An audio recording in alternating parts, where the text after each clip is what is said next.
Tips upang maiwasan ng mga aso na dumumi sa harap ng bahay ninyo.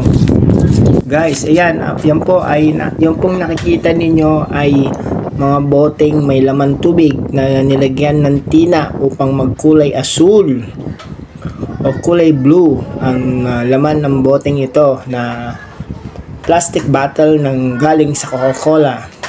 Ginawa ko po ito upang makaiwas o maiwasan ng mga aso ang dumumi sa harapan o sa gilid ng bahay namin.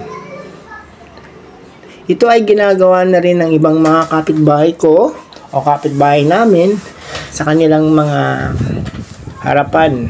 Makikita din nyo po dyan, dyan sa mga kapitbahay namin o yung katabing bahay namin ay kamag-anak namin ay na naglagay na rin ng ganitong klase ng tubig na mayroong tina upang maiwasan ang pagdumi ng mga aso sa harapan ng mga bahay natin.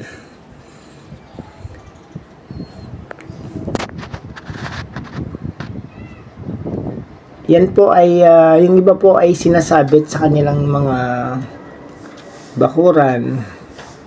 Pero yung sa akin po ay itinayo ko na lang dyan dahil hindi naman po maiwasan na ang mga batang naglalaro sa kalye ay hindi nila magalaw ang ating boteng may tubig na nilagyan ng tina.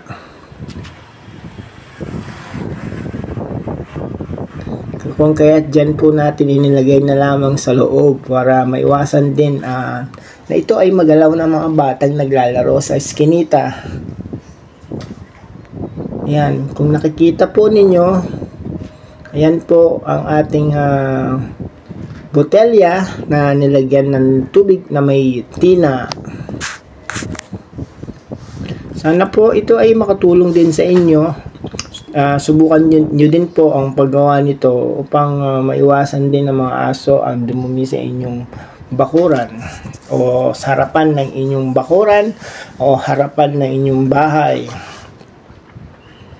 Ayan, katulad din po niyan. Ayan, meron din yung mga yung kapitbahay namin na mag-anak namin ay naglagay na din sila ng ganyan upang makaiwas din sa mga dumi ng aso na dumudumi sa harapan ng bahay o sa gilid ng mga bahay. Sana po ay masubukan nyo din upang mawalan na rin yung mga asong dumudumi sa inyong harapan. Yun lamang po at maraming salamat sa inyong panonood. Sana po ay nakatulong po ito sa inyo ang aking tips upang makaiwas ang mga asong nadumi.